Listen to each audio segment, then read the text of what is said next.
열국의 아비 아브라함, 이런 제목으로 아브라함에 대해서 말씀해 볼까 합니다. 아브라함은 알레베이트 레시헤 mem이에요. 알렙은 예수 그리스도죠, 그죠? 예수 그리스도를 배우는 거예요. 예수 그리스도를 배우는 거예요. 그걸 뭐라고 그래요? 아버지라고 그래요. 예수 그리스도를 배워서 마음에 그 예수 그리스도를 담은 자를 아버지라고 얘기한단 말이에요. 그래서 지금 성경에 보면 아브라함 때부터 본격적인 아버지라는 낱말이 나오기 시작하잖아요. 그래서 예수 그리스도를 배운 자가 아브라함인데, 아브라함은 아담의 20대 손이에요. 그래서 아담이 유일하게 렛이라는 머리를 갖고 있죠. 그러면 그때부터 뭐가 탄생되냐면 믿음의 조상 이렇게 얘기를 한단 말이에요. 아브라함 때부터. 그러고 또 렛이라는 것은 반드시 그리스도가 머리가 된 상태를 아브라함이라고 얘기하는 거예요. 아버지라고 얘기하는 거예요. 그러면 아버지를 보여주세요 이렇게 말하잖아요. 종종 제자들이나 사람들이. 그러면 아버지를 보여줄 수 있는 게 아니고 우리 안에 그리스도가 있을 때 그걸 아버지라고 얘기하고, 그들이 아버지를 보여달라고 했을 때 성경 66권을 해석해 주는 거란 말이죠. 그걸 렛이라고 얘기해요. 그 다음에 해라는 것은 그 그리스도가 우리 안에 뭐가 되는 거죠?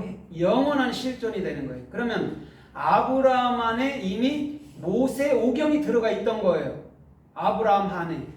그게 훗날 모세가 창세기부터 신명기까지 기록하면서 그것을 오경이라 토라라 얘기한단 말이죠. 그게 아브라함 안에 있었던 거란 말이죠. 아버지 안에. 그럼 아브라함이라는 것은 뭐냐면 하나님 자신을 얘기하기도 하고 또 우리 자신을 얘기도 하는 거예요. 왜냐면 하나님이 원래 아버지잖아요. 그렇죠? 그런데 그 하나님을 배운 우리를 아버지라고 얘기한단 말이에요. 그래서 마태복음 23장 9절에서는 땅과 하늘의 아버지는 오직 한 분이시니 이렇게 얘기한단 말이에요.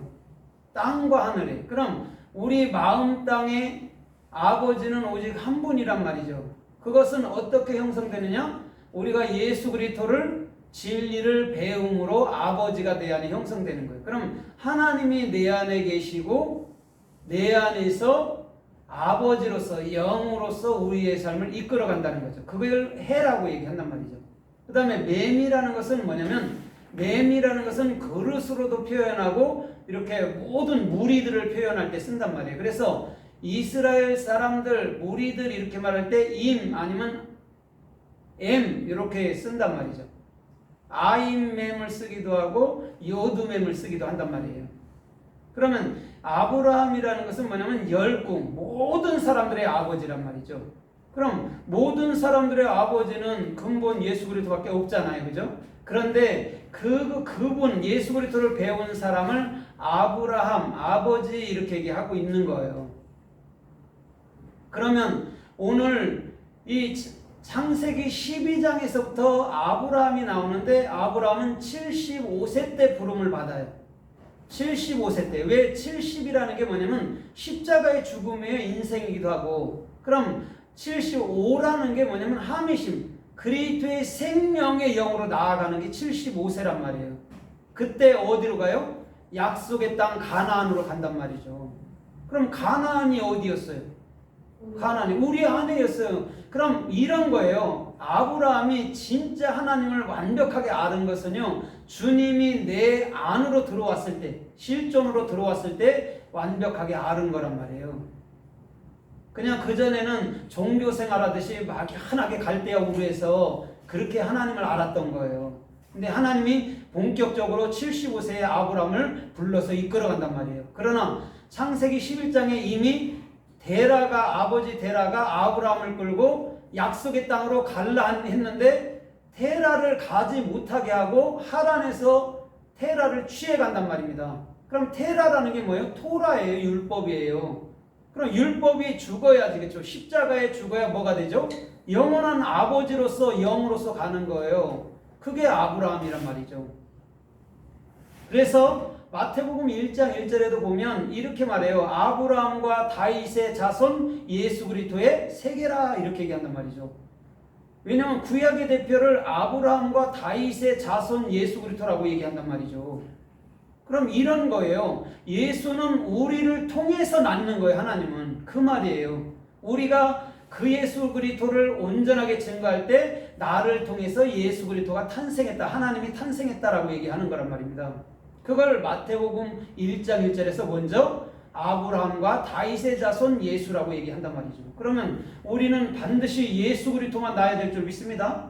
그것이 아브라함이란 말입니다. 아브라함 안에 있는 것은 예수 그리스도고 그 예수 그리스도는 반드시 저와 여러분들의 입을 통해서 나아가는 거예요. 그걸 아버지라고 얘기해요. 그럼 아버지는 어떤 분이냐면 집을 항상 갖고 있는 자가 아버지예요. 그래서 그곳에서 자녀를 낳는 자를 아버지라고 얘기한단 말이죠. 그럼 아버지는 옛날에도 그래서 남자는 집을 마련하고 여자는 혼수를 해갖고 와서 살게 돼서 자녀들을 낳게 되죠. 옛날에도 집을 마련해 놓는 거예요. 똑같은 거예요. 그게 아버지란 말이죠. 그래서 마태복음 8장 11절에도 보니까 이렇게 말해요. 너희 여기 서 있는 자들이 아브라함과 이삭과 야곱과 함께 천국에 앉으려니와 이렇게 얘기해요. 그러면서 본국 자손은 바깥으로 쫓겨나리라 이렇게 얘기한단 말이에요. 그럼 아브라함과 함께 앉는데 항상 아브라함이 나오잖아요. 그러면 아브라함이 어떤 분이냐고. 그분이 예수 그리스도란 말입니다. 우리와 영원히 함께하는 그 아버지는 예수 그리스도밖에 없단 말이에요. 그런데 본자손은 반드시 복음을 갖고 바깥으로 나아가야 된단 말입니다. 본자손들은 쫓겨나서 지옥 보내는 게 아니고, 본자손이라는 것은요 원래 진리를 아는 자들을 말하는 거예요. 우리 이방인이 들어가게 되면 그들은 복음 증가로 나아가는 거예요. 오늘 저와 여러분들의 모든 삶은 예수 그리스도를 갖고 또한 예수 그리스도 안에서 아버지의 사역을, 아버지로서의 역할을 잘 감당해야 될 줄 믿습니다. 그래서 아버지는 씨가 있어야 되고 씨는 반드시 예수 그리스도고 예수 그리스도는 저와 여러분들의 마음을 통해서 입을 통해서 나야 된다는 것이죠. 그래서 사람은 두 번 나요. 그죠? 육으로 나고 영으로 나야 된단 말이에요. 영으로 날 때는 이제는 머리가 똑바로 하늘을 이고 사는 것이고, 육으로 날 때는 머리가 땅을 통해서 땅 쪽으로 향하고 나는 거예요. 그래서 짐승으로 났다가 사람으로 완성되면 되는 거예요. 그럼 짐승이 나쁜 거냐? 절대 나쁜 게 아니란 말이에요. 우리는 짐승으로 태어났다가 사람이 되는 거니까, 곰이 돼서 곰이 마늘과 쓱을 먹고 사람이 되는 것처럼 반드시 그렇게 돼야 된단 말이에요. 그럼 어떻게 우리가 짐승이 아니고 어떻게 여러분들 하나님의 사람이 되나요? 근데 우리는 짐승적 생각을 안 한다니까요.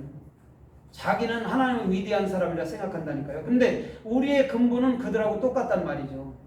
그래서 마태복음 22장 32절에도 우리 주님께서는 이렇게 말해요. 나는 아브라함과 이삭과 야곱의 하나님이고 나는 산자의 하나님이라고 얘기를 해요.